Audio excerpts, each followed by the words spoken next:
Hey, what's going on, folks? Welcome to another week. This is the Live Life Aggressively show. Sincere Hogan, got Mike Marlin on the other side. Hey, man, what's going on? I'm doing good, man. We got a great guest today, one of my favorites. Dr. Julio Garcia is on. We're going to talk to him in a second. But I actually wanted to start off with a funny story that you were a part of. Because you were out here in Vegas. It was last Monday when we were having lunch at Mint Bistro, right? That was a real Twilight Zone day. Yeah. That was one of those real... There's a lot of WTF moments going on there. Yeah, that was a weird day, man. And Julio, you're going to be able to relate to this. I'm glad you're on because you live out here in Vegas as well, so I'm sure you've had days like this before. But so first of all, we're having lunch at Mint Bistro over on Flamingo and Paradise around that area, which is a great Indian restaurant, great lunch buffet. And we had this water guy that would just magically appear out of nowhere, right? We'd be in the middle of a conversation. All of a sudden, I'd see this guy's head pop up right behind Sincere. Need some more water, you know? And it's like every time the guy showed up, it startled us too because it was like we didn't see him at all in our peripheral vision. You know? Ninja style. Yeah, man, it was not hilarious. Only that, it's just like he would pop up, but when he would ask for water, you couldn't even understand it. So it was like, what are you doing? He's right beside me. I'm like, what in the hell, man? Just like, you got to quit creeping up on me like that, man. And then you have a full plate of food. He's like, are you done with that? He's like, happy he had the plate in his head about to leave the table. He grabbed it and he's asking me, are you done with that? You're like, I guess I am now. It's all right, man. You go take that one. I'll go load up another plate. Then Sincere's got a little bit of time, right? So we go to Whole Foods at Town Square near the airport, near the rental car drop off. So we're just having a drink outside in front of the store. And first of all, these two ladies come up. They come in, they have a whole bunch of grocery bags. One of them stands with a grocery cart loaded with all the bags. The other one just disappears. We're like, okay, where did this person go? And then it seemed like maybe 10 minutes later, she pulls up and picks up the other lady. So she pulls up in front of the store. And they load up all the bags in there. While I'm watching this, I'm thinking, why didn't both of you just take that cart to the car, load it up there, and then leave together, right? But that seems like a very complicated process here. Yeah, one's waiting with the bags, the other one gets the car, and then they load it up. And then one is taking the cart to drop off. And instead of walking back to the car, the lady driving the car is already driven over to pick her up about 10 feet away, right? Because God forbid you walk back 10 feet to the car. Yeah, really. It's like the people at some of the fitness clubs here. They drive around for 5 minutes for a parking spot and then go inside and walk on a treadmill. I'm like, yeah. Crazy. That's crazy. You could have just walked around the block and saved yourself a lot of time, you know. Then what's crazy is they weren't the only people that did that. Like exactly. Time period. 3 or 4 other people in other situations did the exact same thing. Mm-hmm. And I'm just looking at Mike like, what the hell are we looking at? What is going on? I mean, the fact that it's at Whole Foods makes it even more laughable. It's kind of like the guy that goes, what they might send me this text. The guy went to Whole Foods, and then as soon as he walks out of Whole Foods, he lights up a cigarette. I wish we saw that guy. That would have been hilarious. I know. Hey, man, he got healthy by osmosis. The fact that he was in Whole Foods was good enough, okay? And then Sincere, I forget what you were talking about, but you go, you know what? I don't need everything to be so sexy all the time. And then right when you said that, some girl in like hot red shorts walks right out of the store, right in your peripheral vision. I was like, you're going to the grocery store, like, you're dressed like, I don't know, like you're getting ready to go to, like, the pool at the MGM or something, man. Well, she probably is. Yeah, that's true, too. I mean, pretty much 90% of strippers shop at Whole Foods. You know, they got to be healthy. Exactly. Now, the story gets a little bit, I mean, a lot of people are listening to this. They're going, hey, what's the big deal with all that? It's like, well, we're getting there. Okay, this is just warm-up material. Now, the next lady who shows up, and this is where Sincere departs. You didn't see the whole story of this culminate. But anyway, this lady comes out. She's a lifetime fitness employee. At least that's what it looked like. She had a shirt on, Pilates instructor, something like that. Good looking lady. Chick. Okay. Yeah. So she walks in, and then all of a sudden she walks back out of the store, goes back to the car, comes back with some huge bag, like a duffel bag or something. I was like, oh well, I guess she's getting a lot of groceries. And then that's when you had to leave, right? So I went in there to do groceries right after you left, and I see her in the store. And then she's by herself with that big duffel bag. And then when I'm checking out I'm in the checkout line, I look over and she's there with what looks like her son all of a sudden, who just appeared out of nowhere, right? This little kid. Pop up in Vegas that day. That was pop up Monday. This little kid's in a shopping cart that she's pushing around at the checkout line. I was like, where did this kid come from? I didn't see this kid in the car. I didn't see her with the kid when we walked into the store. Like, is there a daycare at Whole Foods that I'm not aware of? At that point, I was like, I need to get out of here right now, because this place has just merged with the Bermuda Triangle. Who knows what's going to happen next? That's the same chick that was like, when we were out there sitting out there drinking coffee, and she was the one that just kept, like, she was confused. She walked across the parking lot, came back to where we were, and she walked back across, came back across, and she was looking lost. I'm like, dude, what the hell is wrong with everybody in Vegas right now? I'm like, I don't understand. Why is everybody so confused? Am I missing something? Maybe she was confused with the fact that she lost her kid somewhere. It's just like, I was thinking, where did this kid come from? Did she just grab this kid? Should I call the police? Oh man! But you see stuff like that happen. I hear all the time. In addition to the worst drivers in the country. Yep. Yeah. Always an experience. Yeah. Well, hey man, now that we got that fascinating story out of the way, you guys can reciprocate for hearing such wealth of entertainment by using that coupon code LLA. Go to aggressivestrength.com, 10% off everything you see on there. And how about with you, man? And do the same thing at newwarriortraining.com. Same coupon code, same discount. Make it happen. All right. Now let's get all that stuff out of the way. So Dr. Garcia or Julio, you went through some, you don't like the doctor. No, not today. You don't go around introducing yourself as doctor. Like, well, I try to keep it quiet in this town, doing what I do. You know how it is. Yeah, right. It's like, you're a plastic surgeon. I got a quick question for you. Exactly. I've had this growth on the end of my butt for so long. Hey, you know what? The best thing to do is keep your pants on, man. That's all you need to do. I've got this growth in my inner ass. I wanted to show it to you real quick. No, but you went through some. Well, first of all, what happened with your knee, and then you went through surgery. We can talk about that. Yeah, it was about 6 months ago, right after the Pacquiao fight. I was leaving my buddy's house, and it was raining real hard, and I slipped on some decorative stone outside of his house, and hyper flexed my knee and tore my complete quad off my patella and the retinacular ligaments on both sides. I had about a 6-inch gap there that required surgery, and luckily, I was able to get in, see my buddy, the orthopedic surgeon who fixed my bicep about in the early 90s, and he put it back together. I had to close it, the gap and stuff. So I was in a straight leg brace for 6 weeks, and then started some rehab. But it was challenging in the sense that I had to work my upper body to keep things going, but I also. Right. Yeah, I'm on all your stuff, Mike, your Restorezyme and all that stuff, and all the stuff that we hear about on your and Sincere show, a lot of herbs and stuff. And what I did was, believe it or not, the first week I went off of everything, all the anti-inflammatories that in nature that I was taking,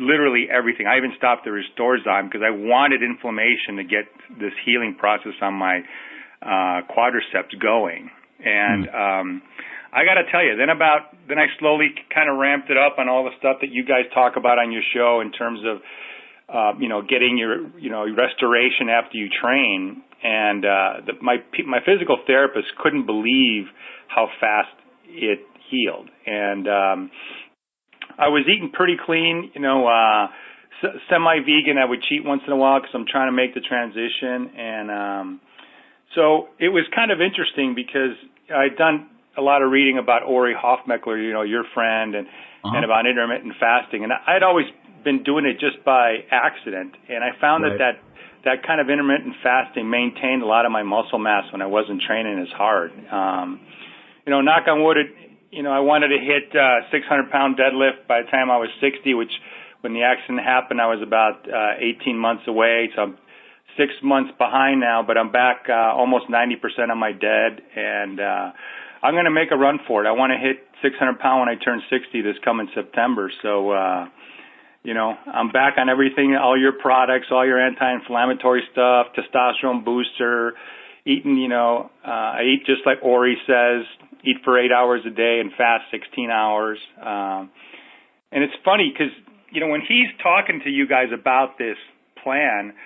I noticed it a long time ago when I was doing surgery for, sometimes from about starting at 7 in the morning, going till 3 or 4 o'clock in the afternoon. And I would not eat at all until I was done. And I found that my focus was a lot more clear in surgery when I did not eat at all. I didn't have breakfast. I didn't have lunch. I just kept going. And I conditioned my body to be that. I don't know whether it was the ketones that kept me sharp, but that's the way I kept doing it for a long time after that without really thinking about it. And when I started reading and hearing about Ori, he basically says the same things. You eat for 8 hours a day and fast for 16. And so it was my program that I used to keep. Lost very little muscle mass. Luckily, my thigh obviously was smaller, but I've been rehabbing and it's almost back to normal. So it was an interesting period of my life, for sure.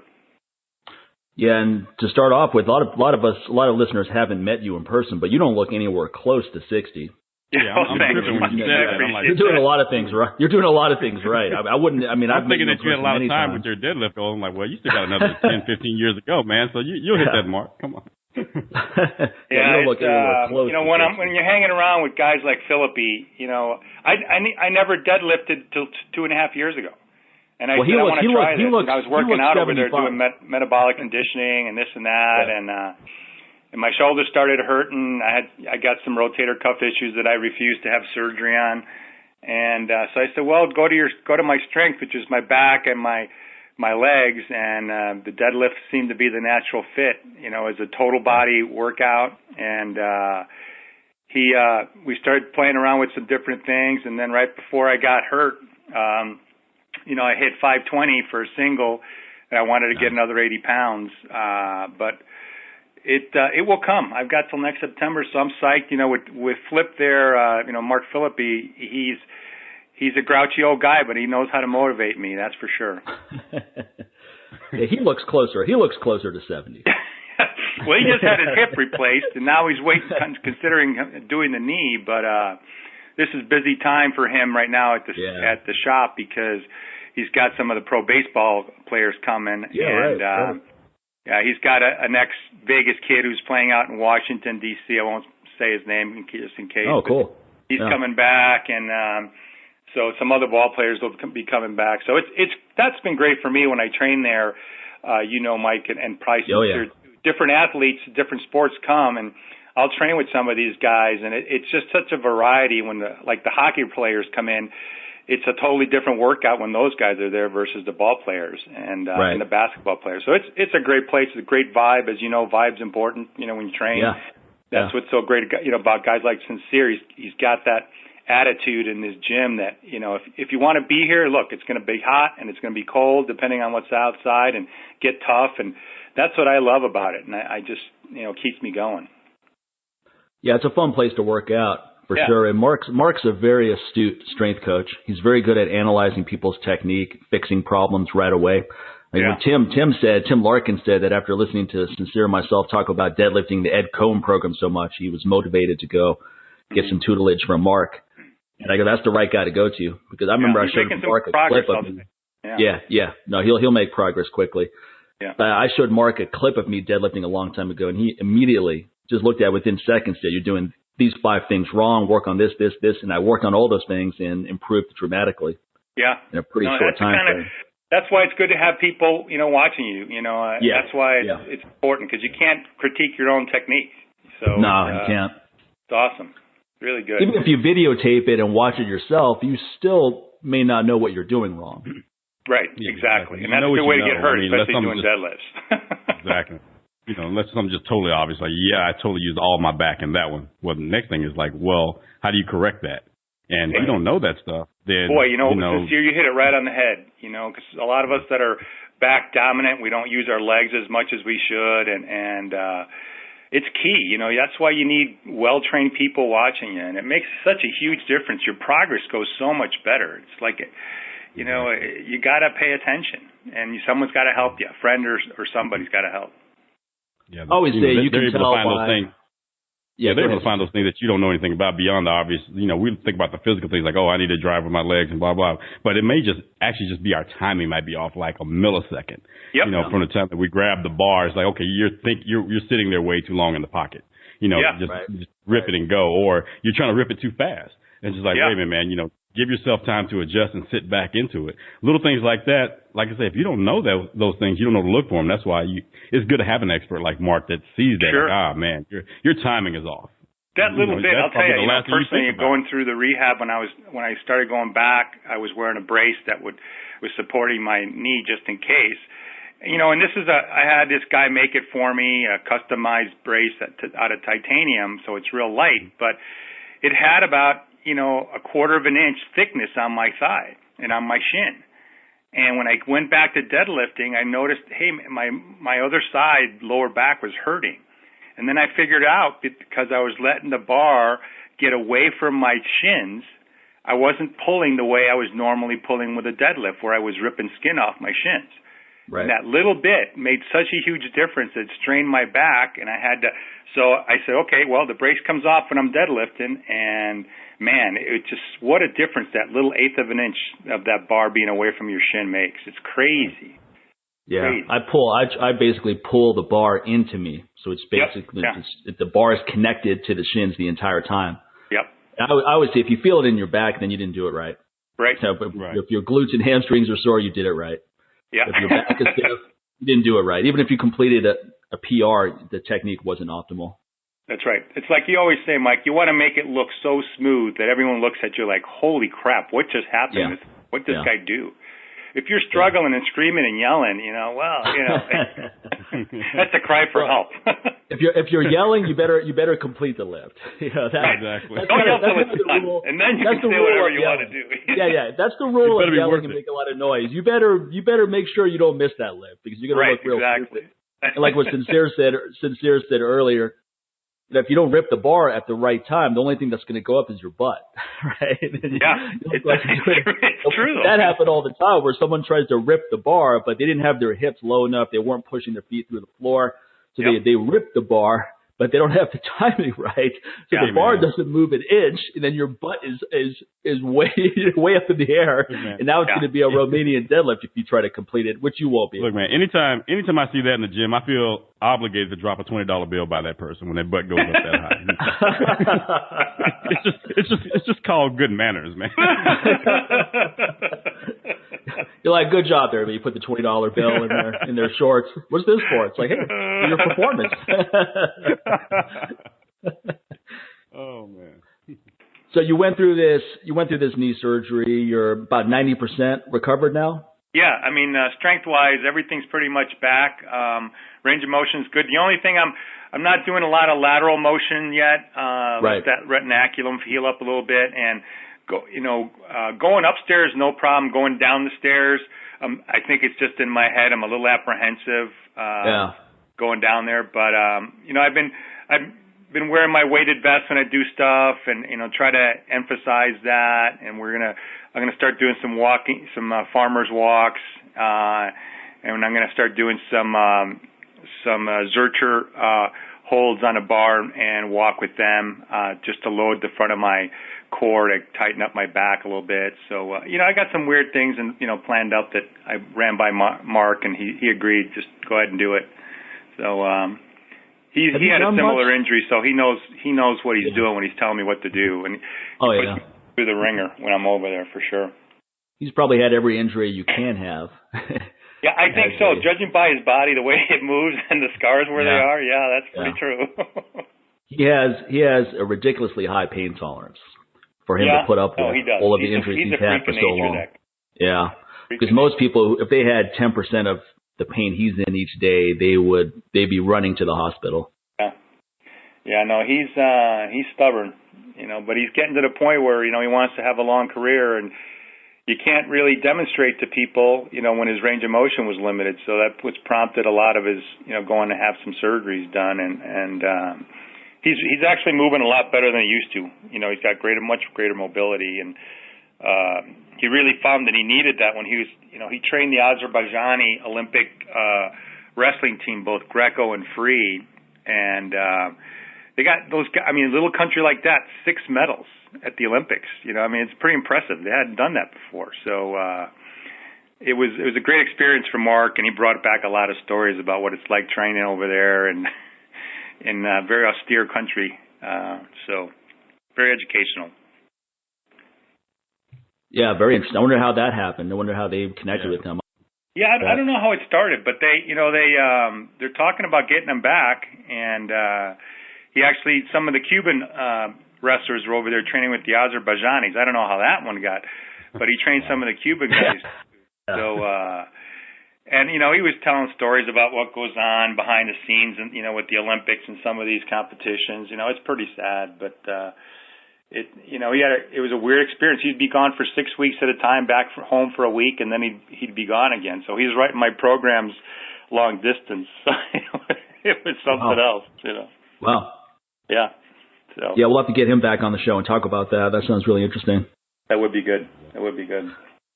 Now, coming back to some of these recovery methods, what do you know about, I think it's called platelet therapy?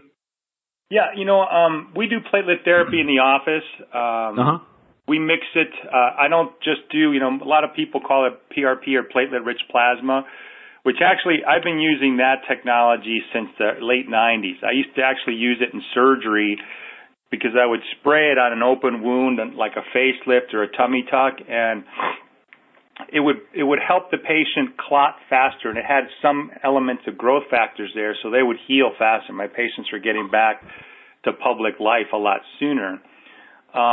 But with my practice, we do some regenerative medicine in terms of injection stuff. We've been doing some adipose-derived stuff for a long time, and I wanted to bring in PRP on a sports specific and also medical issues. So mine's a little bit juiced up. I use the PRP, but then I get some tissue labs that sell cytokines and growth factors, and I put it in there and inject it. And we use it from anything from acute tendonitis, pain in the knee, plantar fasciitis, tennis elbow. I've used it for hair regrowth on men and women. Wow. Which, believe it or not, it's amazing what it does for hair growth. I was blown away. I thought it was a crock of shit. You inject it in the head, or what exactly do you do? Yeah. Well, I mix it with all the growth factors, and then we numb the scalp up. I inject the PRP with the growth factors in there, and then, believe it or not, what we do is I have it's called a microneedling device, which is like a glorified tattoo gun with 6 needles, and you perforate the scalp on purpose to cause inflammation in the skin, which is where the hair follicles are. So that attracts the growth factors to stay there. And you can usually see, little baby hair growing within 3 to 4 weeks. So it's kind of, funny stuff. I did it.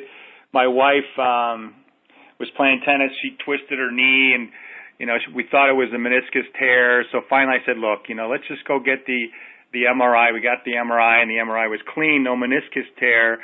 So it was obvious that what she had was, not a cartilage issue, but a ligament issue. So we did the same thing with the PRP and some growth factors, injected it into her ligaments there, and 3 weeks later she's back. It's not like an antibiotic. It just supercharges your body so you can heal yourself. I mean, you two are so good about promoting, restorative techniques that's what this does. It helps you restore, and heal your own injury. And that's what one about thing for guys? What about for someone like me? Yeah, you can't push it too hard, especially when you get to be my age. You can't. I used to work out 5-6 days a week. I can't recover even with everything. So, I do the float. I do ice. I haven't done the Rejuvenice in a while, but I was floating for once or twice a week after the big workouts just to kind of clear my head. And so I use all of that stuff, man. I use, the breathing techniques that are out there, and I'll do anything that's legal, pretty much. What were you saying, Mike? Did we lose him? He'll get back there. So, Sincere, how big is your facility down in Houston? Right now, the one that I currently have is like about 1,200 square feet, but it's just the old school old school warehouse gym, man, before warehouse gyms became all the rage or whatever else. And it's just, you know, and originally, the guy that my friend who I ended up like sharing the space with, he had it first though. And he's from that old school way of training, man. And it's a gutter place. I like it that way. I don't like, you know, things all fancy and pretty, and you know, the weights are so pretty you don't think you should touch them. You know, and you come in our spot, you're gonna see chalk on the floor, and you know, you're gonna hear weights banging. You know, so you know what? That's the way I like it. That's the way I like it too. That's the places that I learned how to lift when I was back in Chicago. You know, they're dark gyms that you hear metal clanging and guys screaming, and there's chalk in the air, chalk on the floor, but that camaraderie you get from that commitment, you cannot get in these other well-lit, fancy gyms, you know. And well, they don't want that, you know. They don't need. Yeah, they don't you're want right. all that. They don't want people like us. They want to be almost like a library. Like, come on, hey, don't scream, don't yell. You know, here's the free pizza to put that weight on so you keep coming to the gym. It's just like, so, you know, and you know, where there's no cursing in here, I'm like, what the hell am I looking at a church? I'm sorry, I'm a heathen. I probably curse there too if I hit a PR. Oh hell, man! When Philippi isn't in the gym, I'll go back and put some old school, you know, NWA and Tupac on there because he doesn't let us play that stuff when he's around. And the people are looking at me like, what's that Hispanic guy playing that stuff? Hell, you know, it gets me going, you know. What the hell am I supposed to be playing? Mana? What the hell, man? Well, he has the no cussing rule over there as well. Yeah. You know, I understand. You know, he's got. No, I do too. He has a family environment. Yeah. I understand. Yeah. But at a commercial gym, a certain amount of weight, cursing has to be allowed. You know, once you start going 445 plates on each side and above, that's when you cross the cursing zone. Yeah. There's just that's when you get the stare from Look, Flip man, and he goes, 4 plates and 4-letter words, man. That's 45, 4 plates and 4-letter words. They all go hand in hand. You got to have that, man. As long as you make the lift. If you don't make the lift, he looks at you like, well, why are you swearing if you didn't make it? Yeah, there's a lot of rules to lifting too. Whenever I see someone bench with a spotter, I already know they're not going to make the lift. In other words, like the hands are on the bar, you know. It's like you already know it's not going to happen. You know? Yeah. Like just put your hands in the bar. It's like, why? Or who's lifting here, me or you? You know. Somehow you know, I like to give that illusion that, you know, they're doing, like, I'll just have my hands like about a millimeter above it, just like that. And they're like, oh, you got it? Yep. You got it? Yep. I'm like, actually, I'm like, look, man, if I feel like doing bent over rows, I go do bent over rows right now. I'm not sitting there flipping you.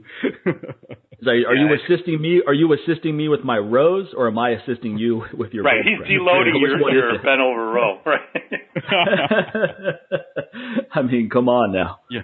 But Mike, but I think you got dropped. I think you're probably about to ask Dr. Garcia about the PRP treatments for probably for you. I don't know what happened over here. I didn't even get dropped. It was that you guys couldn't hear me. It was weird. I could hear you, but you couldn't hear me. So anyway, yeah, I was going to ask you about that, Dr. Garcia, with the platelet therapy. Do you think that would be useful for someone like me who's got that bone-on-bone type arthritis in my left elbow?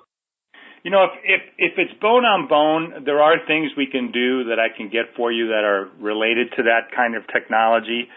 Yeah. You know, because I originally thought you had a bone spur there. I was hoping it was something like that.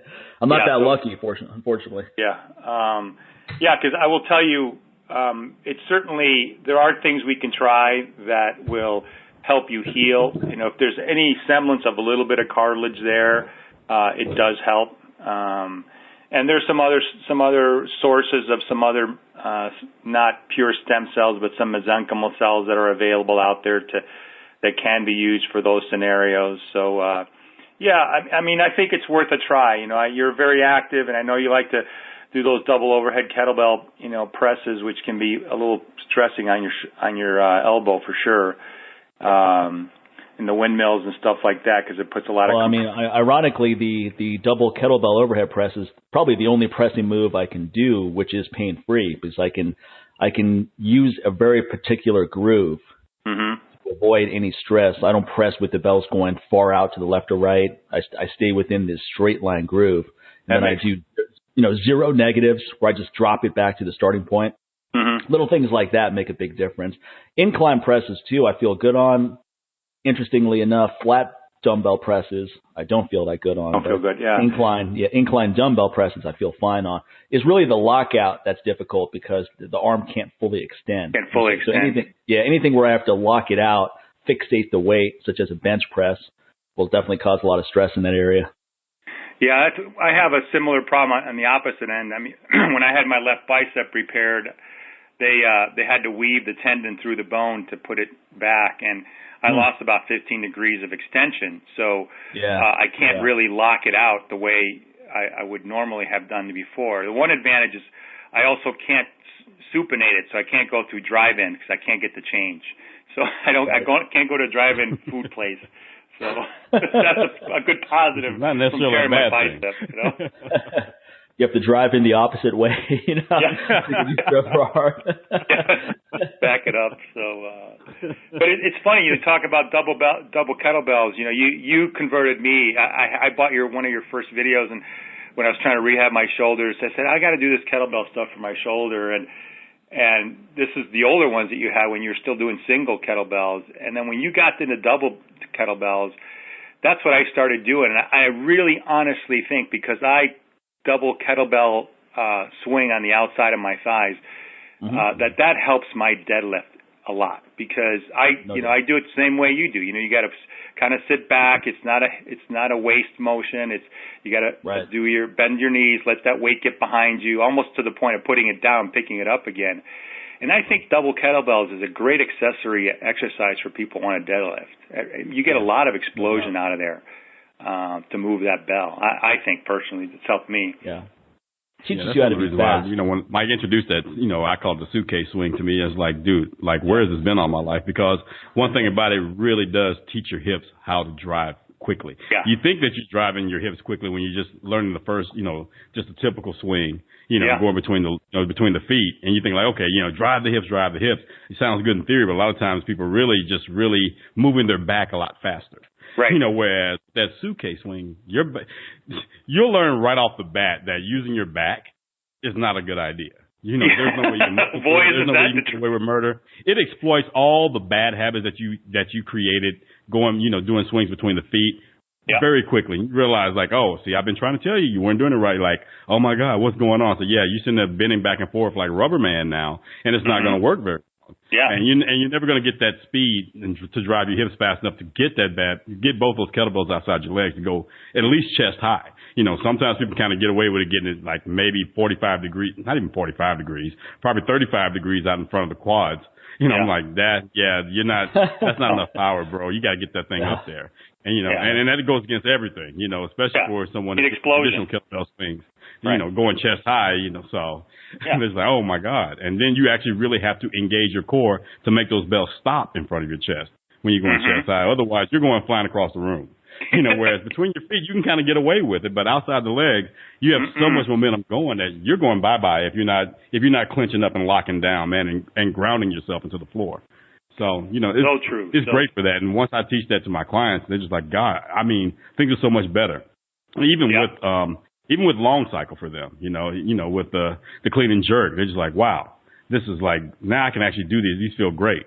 So I think for certain body types, it really works well. Especially people who have longer torsos and, have long legs, it just really works a lot better for them. Now, when you're a guy that's really stout and barrel built, it could be a problem because, your quads and, everything's kind of just stuck out there. So you really have to be very mindful when you're taking that swing back to not take a kneecap out. And that's the one thing about it. That's for sure.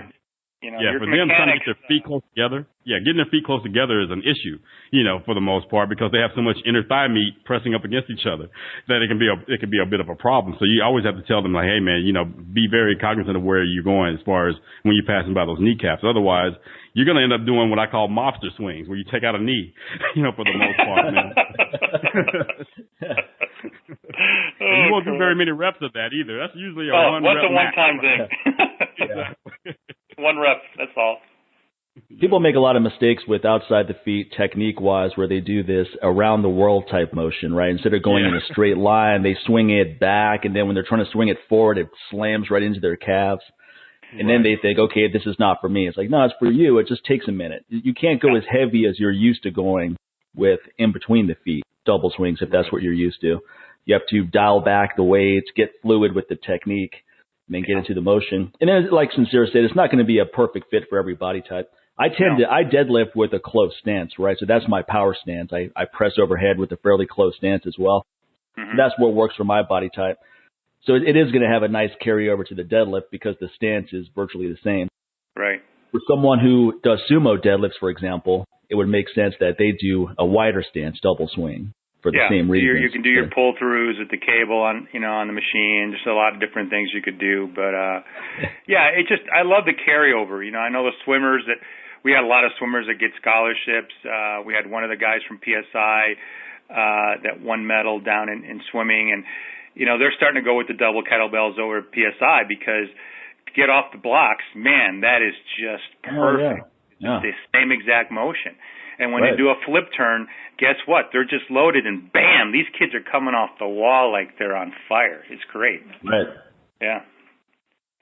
I had this lady at one of my conversation, guys.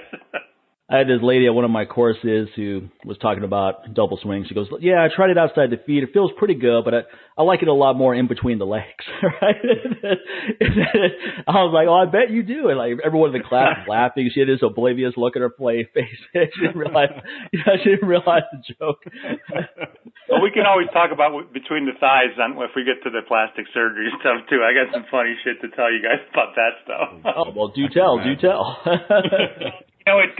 We always somehow get to that sexual part of the conversation, but there's a couple years ago, it was about 18 months ago, maybe 2 years, one of the hot surgeries for men was to get a scrotal sac reduction. Oh, man. I thought you were going to be talking about women. No, we're going to talk about a lot of things here in the next few minutes. Oh, boy. And guys, you know how when you used to go to the old steam rooms, you get these guys in their 70s or 80s, they're walking around and they got that low slung sack that's all pushed out, Well, these heterosexual guys said, oh, no, we got to reduce this. And they found surgeons to do this, okay? Wow. And they would just cut the sacks, make them smaller. And I'm like, kind of millennial out there. So I'm sitting, on my computer about 2 weeks ago, and what's the newest phase for men genitalia is now they're getting this. They're calling it scrotox. They're getting Botox injected to their scrotum so it doesn't look wrinkly. I'm like, are you guys out of your mind? I mean. That's like a Dave Chappelle joke. Dave Chappelle has this whole I'm joke. thinking to myself. Dave Chappelle has this whole joke about, he goes, I'm going to make my balls really smooth like marble. He said, I'm going to show it to the lady at the beach. Would you like to feel these balls? Why, yes, I would. He's like, I'm going to have the prettiest balls ever. He has this whole bit that's hilarious. I mean, maybe if he was joking. He might have been smart the whole. These guys are for real. These guys are for real. I mean, it's. Genital plastic surgery is one of the hottest things. Now it's kind of like what Sincere said about getting your a-hole bleached. How many people are seeing it?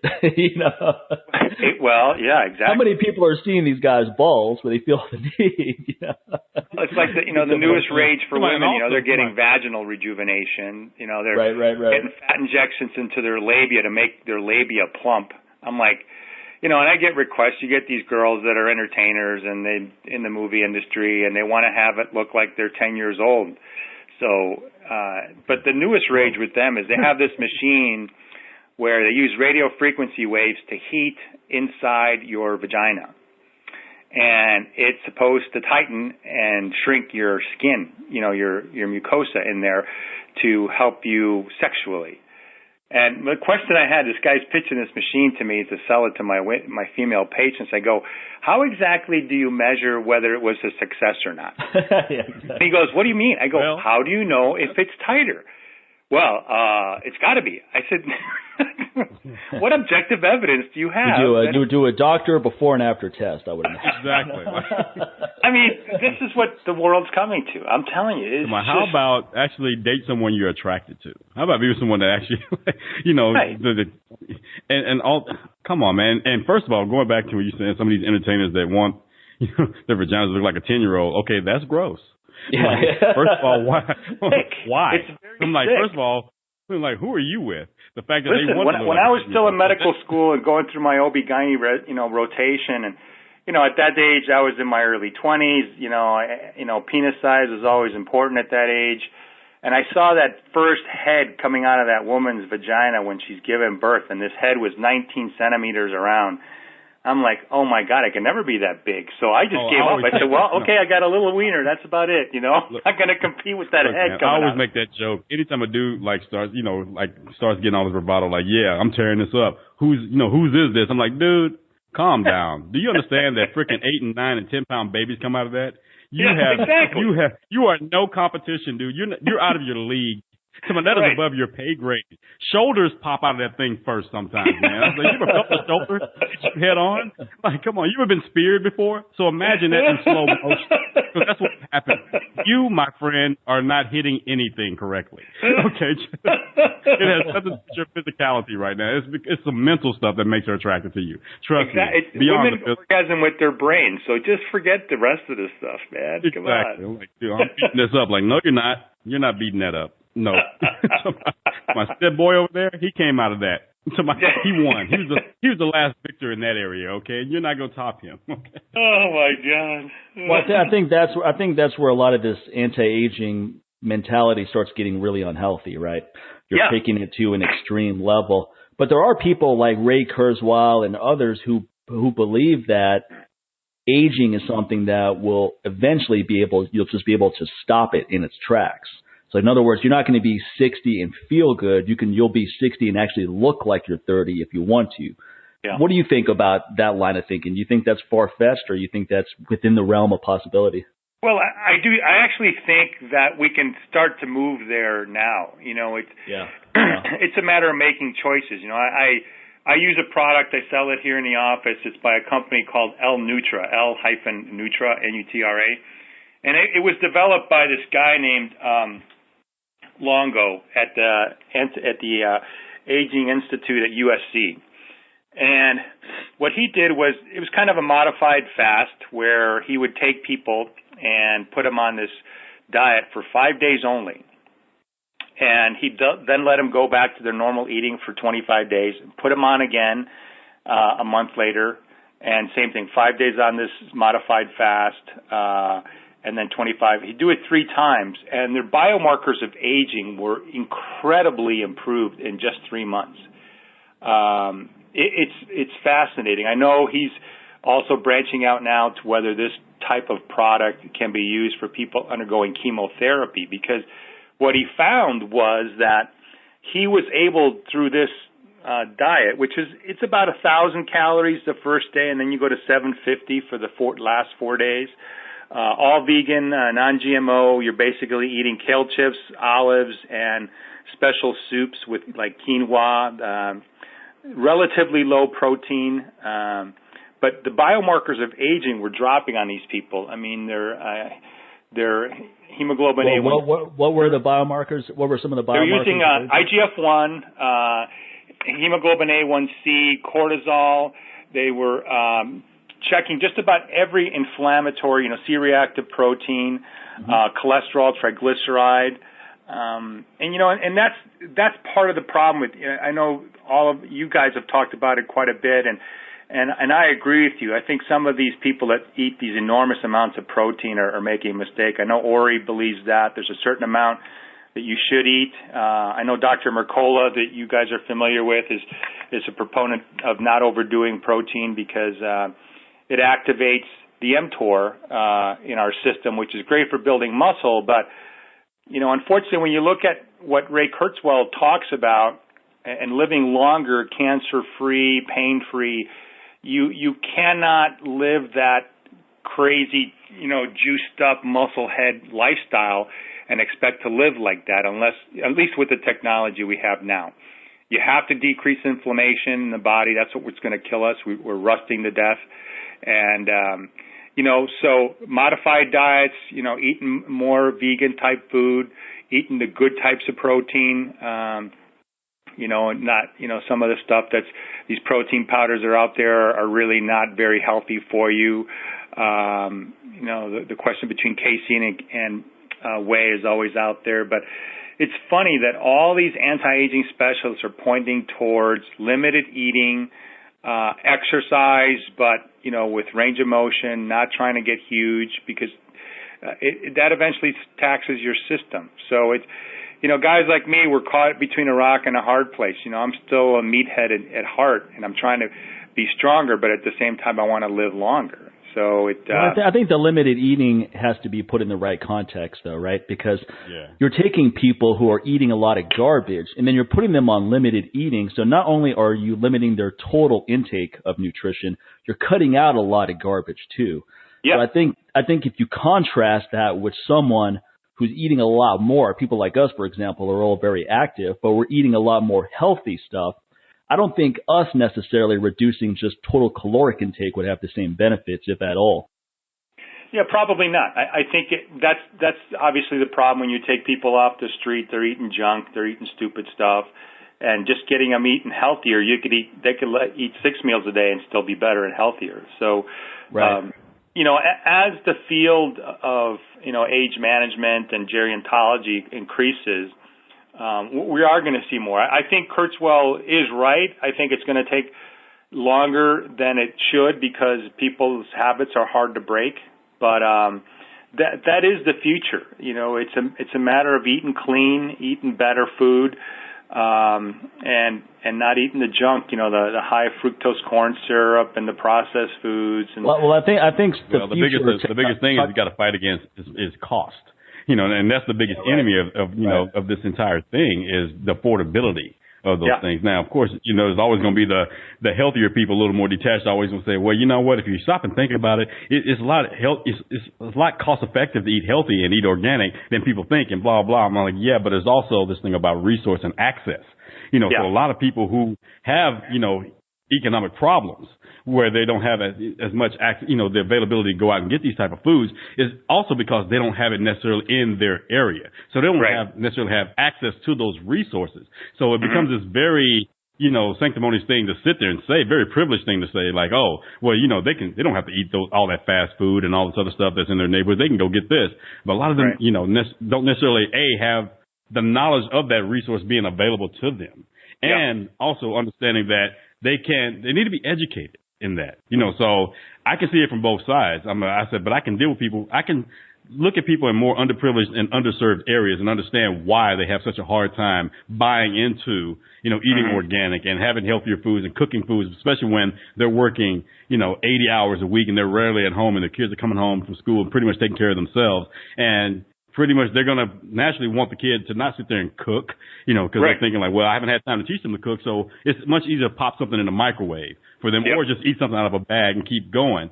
So again, it's just instead of always coming up with these answers for things that people don't have any effing clue about, the thing is to ask questions like, why is it that these resources being out there, why are they not being chosen by folks? Why? Because trust me, I don't think anyone out there, especially a parent, is out there that doesn't want their children to be healthy.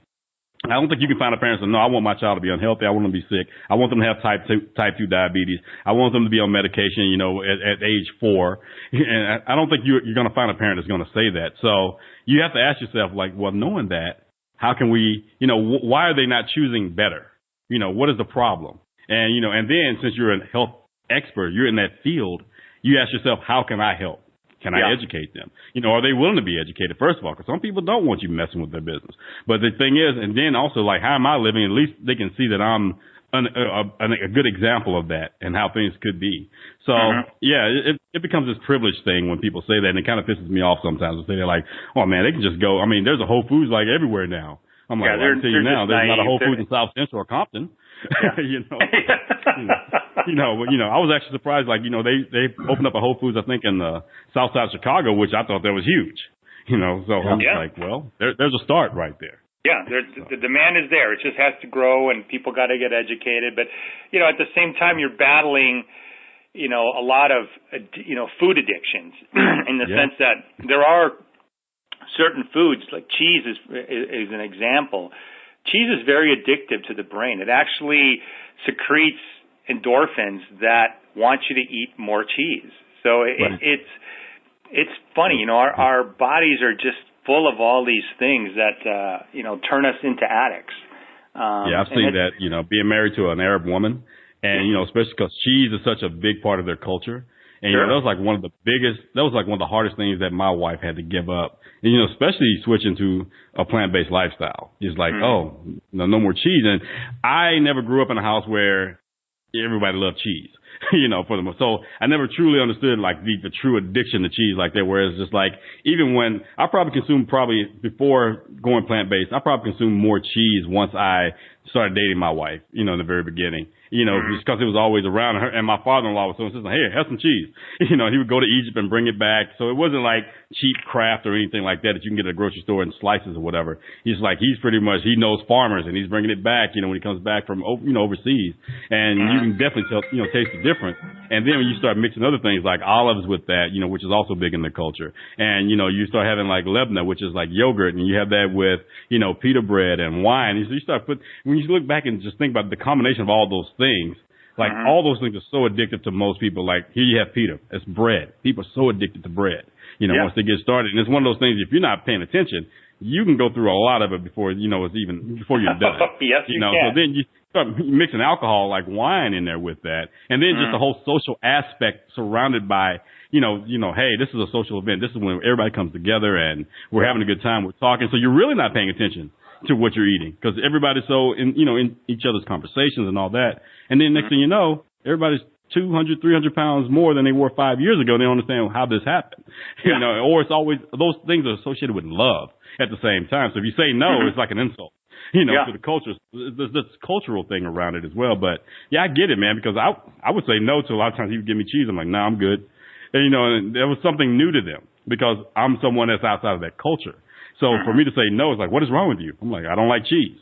It's just like, and I said, I don't like the way it makes me feel when I'm done. But I could see how, they would go through blocks of cheese like it's nothing. I was like, God, how do they do it? But I see what you mean by it being addictive like that, man. Oh, it is. It's so crazy. It's amazing. The cheese stuff, they're called casomorphines, which is basically, case like it is a casein. They secrete chemicals. That's the wonderful thing. Science is starting to find some of this stuff, so we can figure out how maybe we can manipulate some of this safer for people and keep them healthier. So it's interesting, very interesting. Well, going back to Ray Kurzweil, I think that the technologies that he is predicting that I wanted to get your opinion on are stuff such as nanotechnology, where you have these nanobites go through your bloodstream and turn off cancer before it proliferates, turning off heart disease before it kicks in.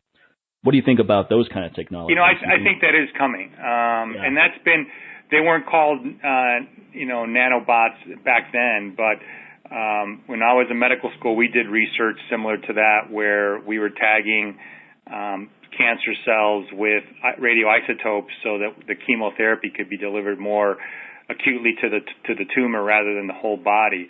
I think if you look at what causes heart disease, which is that atherosclerosis, you can have very high levels of cholesterol. It's just when it oxidizes that it gets sticky and causes these plaques. And there's I certainly believe that there's nanosomes that can be made that will cause that to lessen. Right now they have the stents that they put in people's hearts.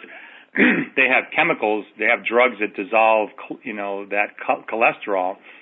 So it's just a matter of time before you get injected with, the nanosomes that have that particular issue. And that's the interesting thing about cancer. It's I was talking about this Dr. Longo before.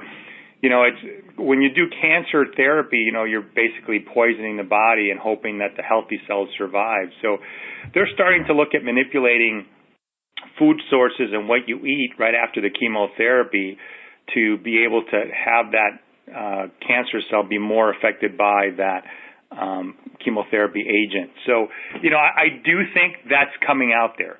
The question is going to be is how long is it going to take and how much money it's going to cost. For example, you look at just pure stem cells, stem cell therapy, whether it's a neuron that you want to inject in someone's brain or a bone cell or whatever. There's 13 companies at present trying to develop some type of stem cell product in the world. And they've invested $60 billion, and there's been zero return so far because they're still going through that. So I do think that he's correct. The question is, can we get science to look at these things more aggressively so we can get them sooner? It is possible. We use nanosomes now with transdermal creams to deliver things into the patient that, it can drag these medications through the skin waxy layer. So being able to inject the nanosomes, they were doing that a number of years ago. They were using a prostaglandin that was encased in nanosomes for guys that had erectile dysfunction, and this thing worked to vasodilate, but they didn't have a way to deliver it, so they encapsulated it in nanosomes, put it in a cream, and then the guy would inject it with a small syringe without a needle into his urethra, and within 10 minutes he'd have wood, and it would last for 3 hours. But that's wood that is not based on actually sexual arousal, right? So in other words, that's you're going to be hard as a rock whether you want to or not. Whether you're going skiing or you're about to go, with the snow bunny, it's just like it doesn't matter. You're going to have that wood, right? That's a forced direction is where I'm going with that. So that's going to be a different feeling than actually being aroused and having right. erection. No, they're doing it backwards. They're getting to the arousal they're getting to the erection before the arousal even happens. Let's take it. Okay, I got a hard on now. Okay, now it's time to get aroused. Anyway, you come here. I gotta go do something. Point, man. That's all I need, man. I don't care. It can be an apple pie, like American pie or whatever, man. I need an injection point. That's all. Right there you go. But here's the question, though. On top of those nanotech, all the good things as far as the promises of that with nanotechnology. Also, what about the negative aspects too? That think about that, because you're putting something in your body, and the body that's not necessarily natural that the body recognizes. So white blood cells are like, what the hell is this? So then you always got to wonder, like, how would the body react to these nanotechnologies? And especially in the long term effects. Maybe in the short term, it may find ways to bypass it and not go noticed, but then eventually those white blood cells are going to look like, hey, you're a foreign agent. What the hell are you doing in here? Even though it's in there for good. Like, no, I'm actually trying to get rid of cancer. I'm trying to do your job because you suck at it. Right now. That's the crux of the matter. How can you introduce something foreign? And the technology that right now, the only way you could do that would be to introduce an altered stem cell that wouldn't, DNA alteration within the cell that wouldn't be perceived on the outside as different from their body, so they wouldn't reject it, but then still get to the point of impact and create a negative or a positive, depending on what you're trying to do. So it's a challenge, but I will tell you that, that part of medicine is growing leaps and bounds. And, the FDA and the drug manufacturers are not very happy about it, because if you can prevent the disease, it's going to be a lot less money for them, because the patient's not going to have to use that medication for the rest of their lives. So, but I think the people are demanding it. I think we are going to see that. I think the nanosome technology is out there for the skin. It's just a matter of time when it gets into other areas. But the three of us have been doing it, eating prebiotics and then probiotics in terms of getting our gut flora right. That's a microbiome right there. It's not a nanosome, but it controls so much of the inflammation. They're finding that a lot of people with multiple sclerosis, which is a neurological disease, can be helped with the proper diet and proper flora in their intestines. And you go back and see what these people were eating, and they were eating junk. And what do you expect? Their inflammatory markers are off the scale, and we need to start looking at inflammation much more seriously. And I think Kurzweil and those guys, a lot of the guys that have written about it, Aubrey Gray's written about it, right now, that seems to be the key, is inflammation. We got to get rid of that inflammation because that's where it clots the blood vessels and it weakens the immune system, so you can't fight that cancer cell when it's very immature. Because we all have cancer. It's just some of us are fortunate we can fight it off every day. Right. So it's a challenge. I think it's coming, though, Mike. I really do. I think there's there's money going into these kind of things because they can see the future. So I think it's right. What about gene therapy? That's another thing that Kurzweil talks about. So he predicts this will be the next big thing in performance enhancement, where you can actually modify someone's genes to be more like a professional athlete, for example. So instead of using hormone replacement to increase your testosterone, you could modify genes to optimize your hormonal profile. I think that's there. There's active studies going on epigenome and genome therapy where they'll turn things off. I mean, believe it or not, the simplest one has been around for a long time is giving women folate when they're pregnant to prevent spina bifida. The reason was they have a genetic marker that's susceptible to low folate levels, and then that would turn off that gene in their body, so when the baby would come out, it would be jacked up. So, genetic engineering is obviously, we're going to get a bunch of people that say, hey, you guys are going to create Frankenstein, X, Y, Z. But realistically, it is the future, and you're absolutely right. If you ever get a chance to read a book, it's called The Sports Gene. It goes through genetic markers and why certain athletes are better at certain sports than others. And, it's as weird as it sounds, the science is there. There are people that are genetically better at certain things. And I think, some of us have genetic predispositions to, say, high cholesterol. If you can manipulate that, and it's actually pretty simple to do. You just tag a virus with that and you send it into the body. They get sick for a little while, but you can create that. I mean, that already exists. So it's a matter of getting big enough studies to decide which disease you're going to, attack first. Is it going to be the rare disease or the more common disease, like, say, adult onset diabetes and heart disease and mental dementia, But, I mean, that technology is there, But then there's people that get upset because it's genetically modified. So is that legit? And it's a very delicate balance that we ride there. It's the same balance that we had when people started making margarine and got away from cooking with lard and using margarine because it would stay on the railroad cars going across the country for longer without going rancid. Well, there's just a lot of things at play here, but I do think gene therapy is out there. It's funny that they think that it would be that you'd be creating Frankenstein with this, but I mean, have you looked at what all this genetically modified food and what it's doing to kids now? Little girls are having their menstrual cycle at age 7 and 8 years old, right? But now that's happened so commonplace that it's normal and no one questions that anymore. Or you have a 12-year-old that looks like she's 18, but now that's normal. And so no one's thinking about, you're creating Frankenstein right there just with the foods they're eating now, which is commonplace where they can get, the conventional food that they're having. The problem is it's called conventional food. When you start, there are power in words. You start calling it conventional, then it becomes acceptable because mentally you're training yourself to accept it by calling it conventional. That should be called unconventional foods, so. No, you're absolutely right, but it's the masses. The masses win, and that's why Money those wins. that are trying to raise the flag is saying, "Hey, wake the hell up!" We get it's a lot of people's fault here. It's like, one, these foods are significantly cheaper, right? So that's one thing, and most people eat with the budget in mind, whether they live in an impoverished neighborhood or not. They just want a deal on stuff. Like what Sincere said about impoverished neighborhoods, how you don't have the same options most of the time for higher quality foods. That's definitely true. But the irony is that people in wealthier neighborhoods eat a lot of the same garbage, even though they have the option. It's like In-N-Out Burger, McDonald's, Burger King. Those are all out here too, in the nice part of town. And guess what? They're packed every day.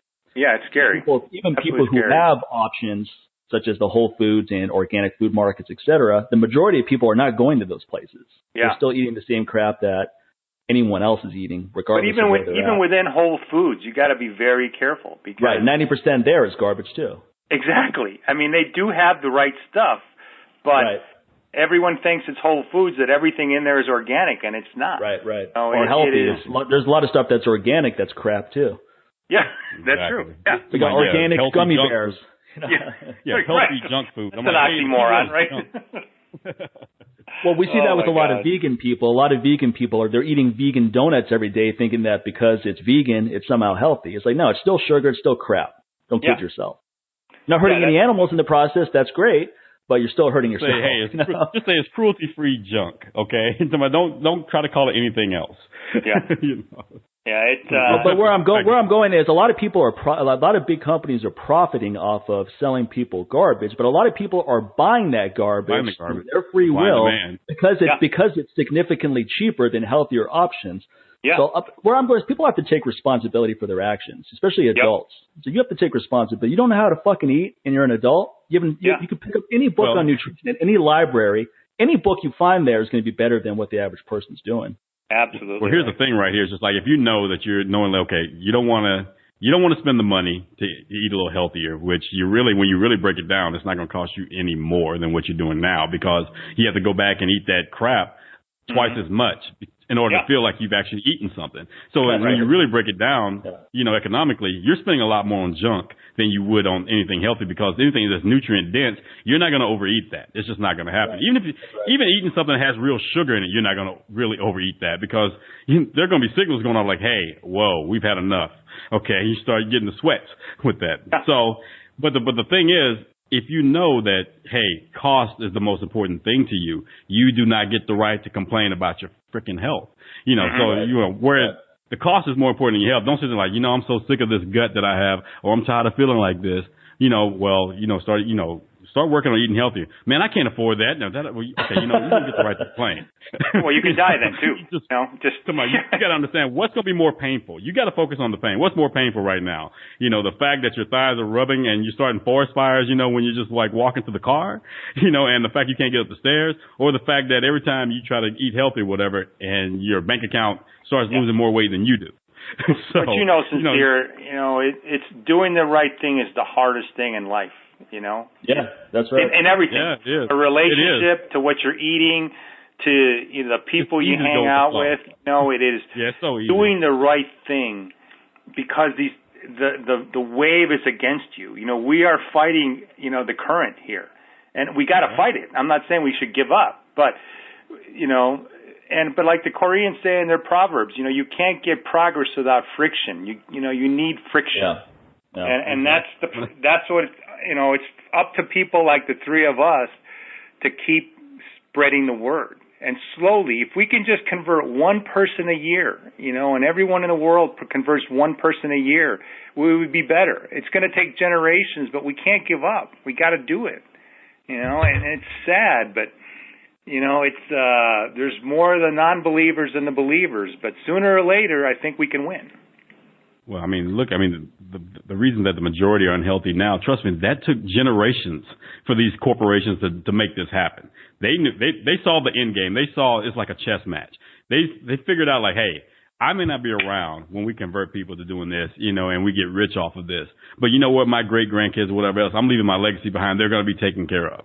So when people sit there and complain about like Monsanto and companies like that, they saw an end game. They saw like, hey, I may not be around to enjoy it, but my family will forever profit off of this. So we need to be having the same attitude. It's just like, if you can't beat them, join them situation, meaning not just eat their crap or whatever in order to join them, but to think like they think like, well, you know what? I'm going to start doing steps now to make sure that my kids are eating healthier. So therefore, if I instill this in them from day one, then they're going to be indoctrinated. And now it's crazy that you have to use a word like radicalized now in this situation to be healthy, so therefore when they have kids, it's going to be the same thing. So generations later, like you may not be around to enjoy those great grandkids who are living these lives where their lives they're just like the stuff we're talking about. Their age is extending, but not just by the number, but also by the livelihood. They're living to be 100, but they're not, just sticking around just so they can keep getting, a free breakfast at Denny's. They're actually like living 100, but they're still feeling like they're 30. You may not see that in your lifetime, but you know that there's something that you did to contribute to that. And knowing that makes it worthwhile when you're lying on your deathbed. Like I'm no regrets. I know I'm leaving that behind. so and going on and so forth, and just hope that it continues. So you got to look at that long-term end game beyond just you. And a lot of times what gets people in trouble, they think about right now. That's the only time they're in the now, when they think about how it's affecting them right now and the things they may not have at that moment. And the fact like, well, I don't want to give this up. I'm going to miss this. I like the way it tastes. I don't want to get rid of this. I don't want to stop eating this. It's like, instead of thinking the long-term gains, well, if I keep eating this, it may taste great to me now, but then you got to ask yourself, why does it taste great? Why is this triggering me as soon as I put it in my mouth and whatever else, and it makes me want to continue to have more and more of it, and I can't stop. So that instead of thinking about that and thinking about like, well, you can't take that from me because I love it, instead of thinking about the long-term thing. So that's the one time, being in the now is not always beneficial. Well, the interesting just position that we have right now is, on one hand, you have all of these people that are really interested in anti-aging. There's a lot of money going into that. But the average person is not going to have the same lifespan that their parents and grandparents had. People now that are unhealthy, they're not going to make it. People that are obese at 15, you're not going to make it to 80, 90, 100. You're not going to make it to 65. So I think the average person's lifespan now is actually going to be lower than previous generations. And it's going to be the minority of people that are consciously making these efforts to be healthy and taking advantage of new technologies, et cetera, that will extend lifespan.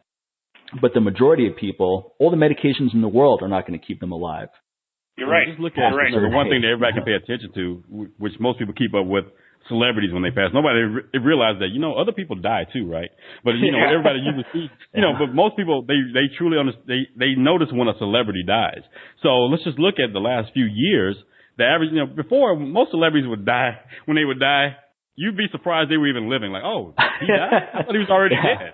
Like when George Burns died, I think when he was like 101, I'm just like, he's still alive? Even Ronald Reagan, it's like when Reagan died, like, oh, I thought he was already dead. Oh, wow. Yeah. Whereas now you have the average, like the last couple of years, you've had all these celebrities dying right between 40 and 60. Most of them like 40 and 57. For some reason, 47 and 57 have been that number that keeps popping back up over and over again. And people that you look at and think like you thought they were okay. Prince, David Bowie, all these people like, whoa, where's this coming from? It's like, so, and it makes you really start putting things in perspective. Like, okay, man, these people are dying young. Even though some, the millennials think like, no, they were old. Like, dude, you do realize that's 20 years older than where you are right now, right? Like that's not old. But that's right around the corner for you. And the thing is, these people are dying who are like 20 years older than you. Just imagine, are you going to make it that long? So at the way the trends are looking, it seems like, nah, you probably have about 10 more years left or 15 more years left, especially some who are already experiencing diseases and issues that no one in their late 20s and early 30s should even be thinking about. No, I agree. Unless you're a freak of nature like these old rockers that were down in Southern California in Coachella, the Rolling Stones and Waters and Neil Young and the Who, average age was 72 on stage. I'm like, how are these guys that were doing all these bad things, good genes, you look at Mick Jagger and those guys are like, wow, how do these guys especially knowing the things they've done in the past, like how are they still here? It's like, God, they must have made a deal with the devil, man. Yeah, but like, you hear them in interviews and they say they go on training regimens before they go on the road. They have to, they know totally they got to work now. They're older, so the other guys. Well, also they're living their bliss too. I mean, let's be honest. The Rolling Stones, they're having a blast, man. Yeah, if you have a career that you enjoy, that's probably the best thing you can do, period, for your longevity. Yep. Exactly. If you hate your job, I don't care what else you have going on. You could have a great wife at home. You could have nice kids. You could have a great dog you hang out with every night. But you hate your day job. Come on. You spend 8 to 10 hours in a pool of hate. Okay. Hey, Mike preaches that over and over on your guys' podcasts. Listen, if you hate your job, change it. Change it. Do something. Start making moves to do something that you like, man. No one's saying like, hey, go quit it right now. Some people that may work for them, they may need to go cold turkey. And because one thing about it, you go cold turkey, nothing beats living in the moment when you drop everything. You're like, okay, and here I am. What the heck do I do now? All right. Come on, that's when you know what? That's when you feel alive. Because you're like, exactly. Some people freak out in that situation, but I'm with you, sincere. That's like my method of operation. I like that shit. I like the stress and the exhilaration that comes with it. I'm like, fuck it. It's kind of like that gambling mentality. Look, man, the average person, though, they will flip out. before I make most of my decisions. You know what? Fuck it. Well, that's because the three of us are alphas. People always talk about the bucket list. I said, dude, I have a bucket list, okay? And the bucket list for most people is because they're worrying about dying. I said, my bucket list is because I'm focused on living, dude. Yeah, that's great. I like that. Yeah, like good point. Well said. I like that, man. The fuck it. You should have a book called Fuck It. Chapter 1, my fuck it list. That list on my mind is bigger than my bucket list for sure. That's a good point. I like what you said, though, because a bucket list is generally people are going, okay, I'm getting towards dying, so here's what I want to do on my way out. Well, it would be much better to have a bucket list where you're like, okay, I'm living, and I feel like I have a lot of years left, so here's what I want to achieve. What's the worst that could happen? You can go to Kim Jong from The Hangover. Did you die? No, I didn't. Well, there you go. That's right. So there's a difference between the fucking list and the bucket list. The bucket list is aimed to dying, and then the fucking list is like, well, did you die? No. Then you look like, and then guess what? You also become an interesting person because now you have stories to tell. The more you say fuck it, the more stories you're gonna have, dude, and make you more interesting. So true. Oh man, you hit it right on the head, man. More life experience. For sure. No, it's true. It's true. People who play it really safe are the most boring people you'll ever meet in your life. God, man. What are they going to do is look at these politicians when they talk. It's just like, God, just say fuck it, dude. You know what? That bullshit's not going to work. That's like, I love this one meme that has like Sam Elliott. Politicians. Well, we got Trump who says fuck it all the time, and that's not working out too well. No, it sure isn't. That's for sure. I mean, he got this far, so that worked out well in that sense. But I think got to say fuck it with a plan, though. That's the thing. But when he was thinking about grabbing a woman's pussy and said fuck it, that probably wasn't the right move, man. Well, it was for him at the time. It just isn't now. Yeah. Oh Christ, that's too much. Oh, God. Too much. I mean, changing the subject completely, but what do you think about DEXA scans? Dr. Garcia, are you familiar with those? Yeah, we used to have one in the office, and it was just too big for our facility. Okay. I think they're great technology. They are able to give you not only bone density and lean mass, but the technology now is so much advanced that they can tell you how much, what percentage of fat you have on your right thigh versus your left thigh. It's amazing technology. But it can scan every organ in the body, right? So prostate and liver and kidney. So you don't have to do the finger in the butt anymore, to check your prostate. Well, they have, we're talking about nanosomes. They have that digestible camera that you swallow, and it takes 3 days to get out of your colon, and it's just a GoPro in your ass. It just goes from your mouth to your butt, and it just takes pictures. And then they get the capsule, and they develop the film on the computer, and they say, yeah, you're clean.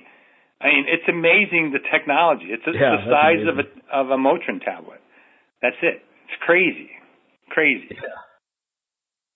Yeah, I'd rather do that than have the black scope of death up there. That's for sure. Yeah. All right, it looks like some dominatrix's whip when they pull it off the wall.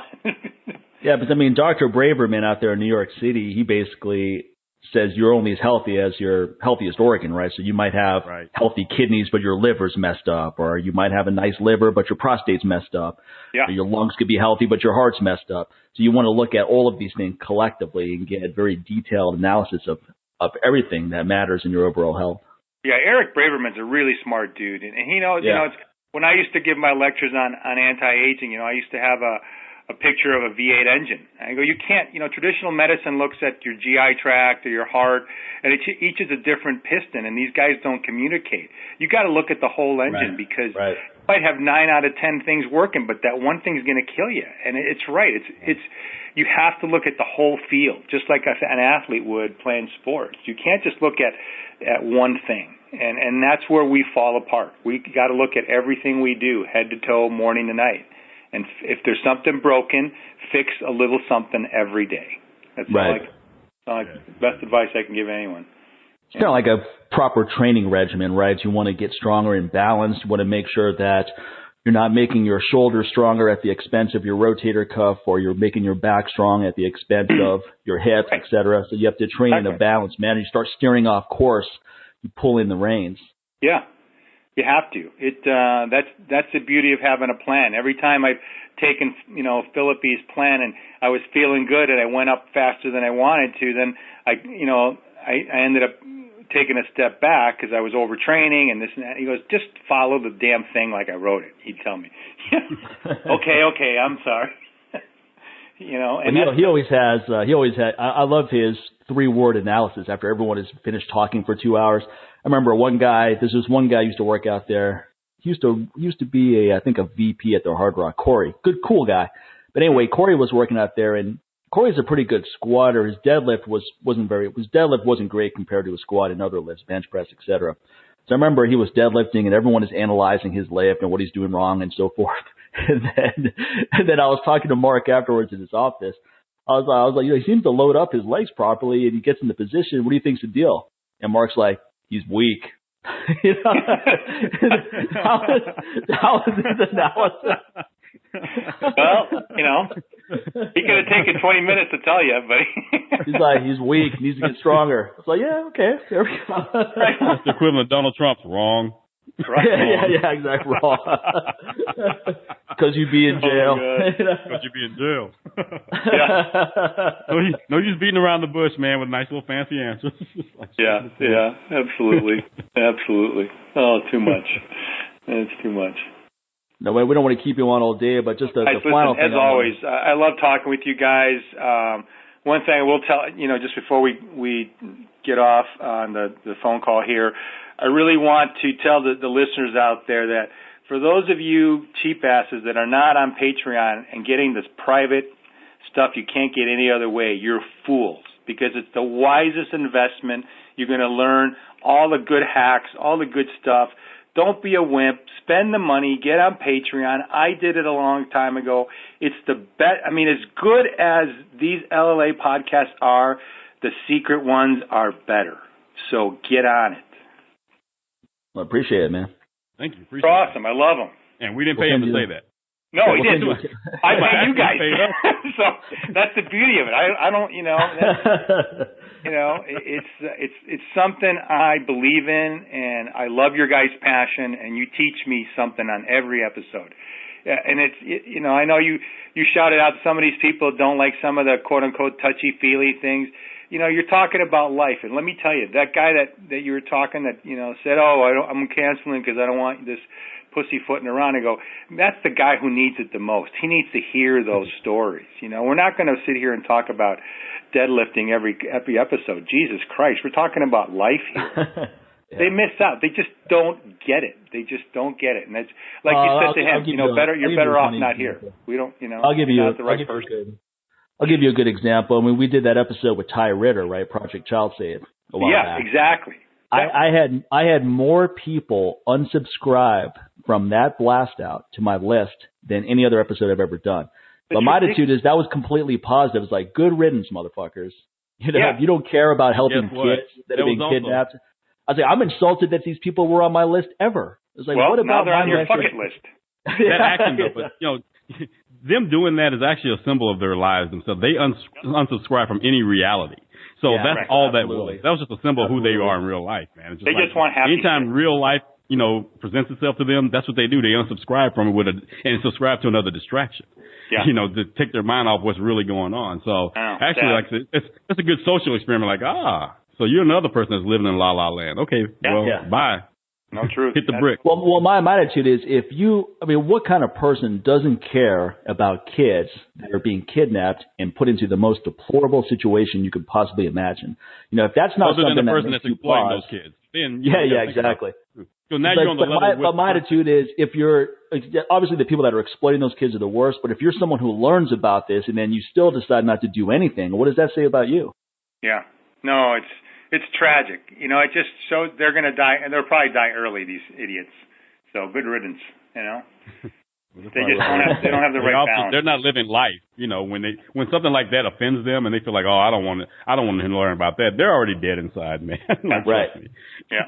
They're already dead. That's the fucking dead for real right there. Yeah, that episode with Ty was, I almost cried a couple times. It's just, God, that was hard. That was a hard episode. It was hard not to while we were recording it with Ty.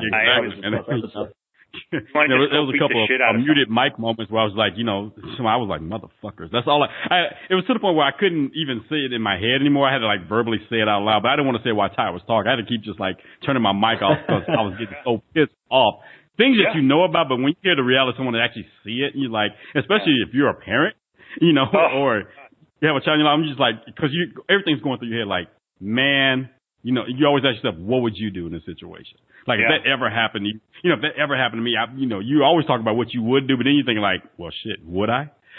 You know, or would I be in a position to do that? You know, you always wonder about that stuff, man. So there was like the few times I had to turn my mic off, and I just had to like, sometimes like you need a good motherfucker in your life just to let it out, just like motherfucker, you know. And then after you say it, do something about it.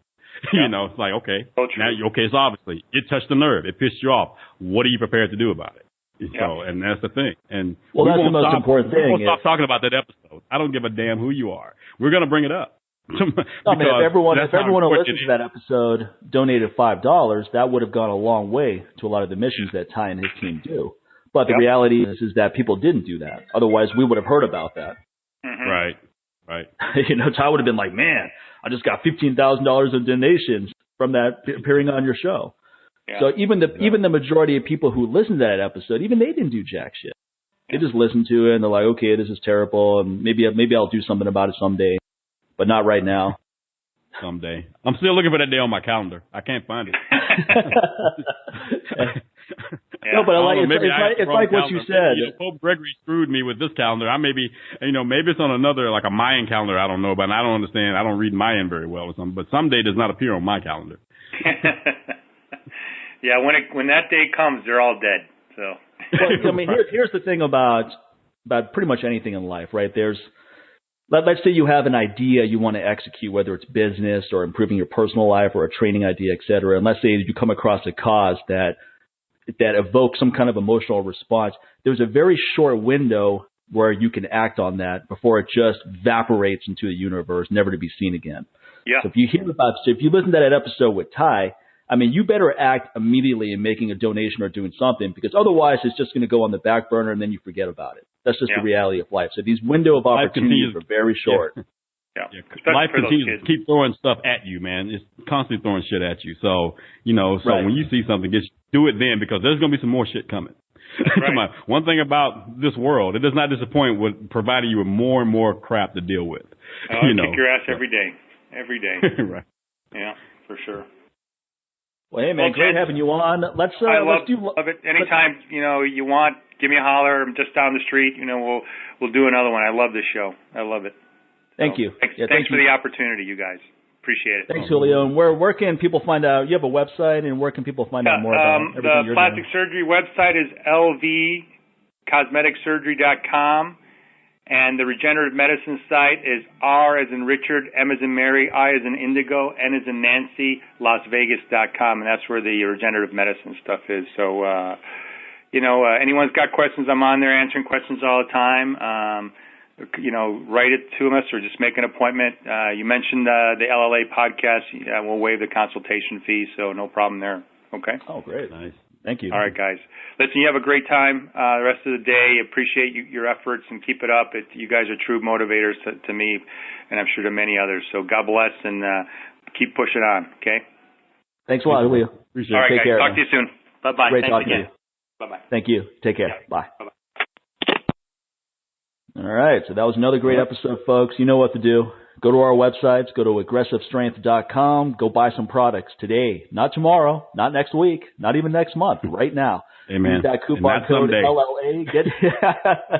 Use that coupon code LLA. Get 10% off. It's like how many more years do you have to think about whether you're going to buy the Aggressive Strength Testosterone Booster or not? I mean, come on, how many more testimonials will I have to add? You're going to keep wondering, oh, man, that stuff sounds great. It's like, yeah, it is great. And you would know that if you actually bought it and tried it, along with everything else I carry. And how about with your stuff, man? And also, those bitch tits are not going to fix themselves, dude. Yeah, you may need to go to Dr. Garcia for that, and then you can prevent it from coming back with EC and ASTB, et cetera. Exactly. So, yeah, man. So, on the same note, you can go to newwarriortraining.com, do the same thing, man. Use that coupon code LLA. You see something over there that can be bought, buy it. All right, and get 10% off. But most importantly, you know, take the doctor's advice, man. He told you guys. Head over to patreon.com/LLA podcast. Become a monthly supporter of the show over there. And have access to the premium episodes that we put out that are not available on iTunes. Somebody brought up, like, I can't, hear it on iTunes and Stitcher. And I'm like, yeah, there's a reason for that. That is, those are for Patreon subscribers only. And when you go over there, folks, yeah, you'll see that $1 that's by default in that box. Screw that. Now, unless you're going to put some zeros behind that, or you can start off with $5 as well. And like I said, you'll get access to all the premium episodes, rich in content, and also just, sometimes we veer off on certain topics or whatever, but there's things that we talk about that we don't talk about on these free episodes. All right. So one thing about podcasts, people always say, like, the way I want to have a podcast is like if someone is sitting right there listening to two people having a conversation. We've said that in the very beginning when we started this over 3 years ago. Right. It's just like, we're having this conversation, a really cool conversation, and we want to make it to where it seems like somebody just walked in and they sat next to us at the bar and they overheard this conversation. Where the cool thing is about the Patreon episodes, the premium episodes, it's like this is at a private party. This is not just some public bar. This is just like privy to people that, the cool people, the really cool people, just like, oh, we invited you actually over here. Like we let you in our house for the most part. This is the public bar right here. But the premium episodes, you're actually in Sincere Mike's house hanging out with us.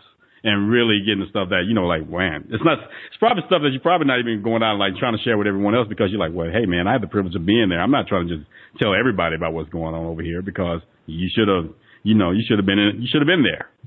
It's one of those situations. And that's what's happening over there. So head over to patreon.com/LLA podcast, become a monthly subscriber, start at $5 and you can go for more right there. I mean, we got people that keep bumping up their monthly contributions as well. So, and we appreciate that. Like I said, I call it the Patreon bump. There's an episode where they're like, wow, you know what? That was some really, really great content. It was good before. It was great before, but that was really great. So, you know what? Screw the $5, man. Here's 15. And some folks come right in at 25 because they truly understand, like, hey, I like the information I'm getting here. So, and also it's more interactive over there. So if you guys have questions or things like that, those are the people that we address first. Because why? Well, they're contributing to that. They're putting money in, they're putting some skin in the game here. So why not address, their Q&A right off the bat? There's some folks who've never contributed anything, never bought a product or whatever else, never shared an episode, but constantly ask questions and make suggestions about guests. I'm like, and wait a minute, really?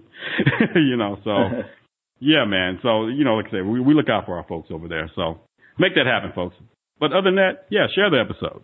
All these episodes right here that can be shared. You can do that as well through any form of social media that you use. That's all you got to do. So that's how you keep the show going and growing. All right, folks. So that's going to wrap it up for this week. Anything you want to throw in there, man, before we head out? I think that's it, man. All I'm good. It's funny because Mike's actually he's talking on Google Talk, so there's always a delay. Yeah. So it's not like he's ignoring everybody. It's just Google's taking his sweet time to let him say what he has to say. So. Well, cool, man. That's going to do it for this week, folks. We'll catch you on the next episode. Take care, everybody. Take care, everyone. Bye.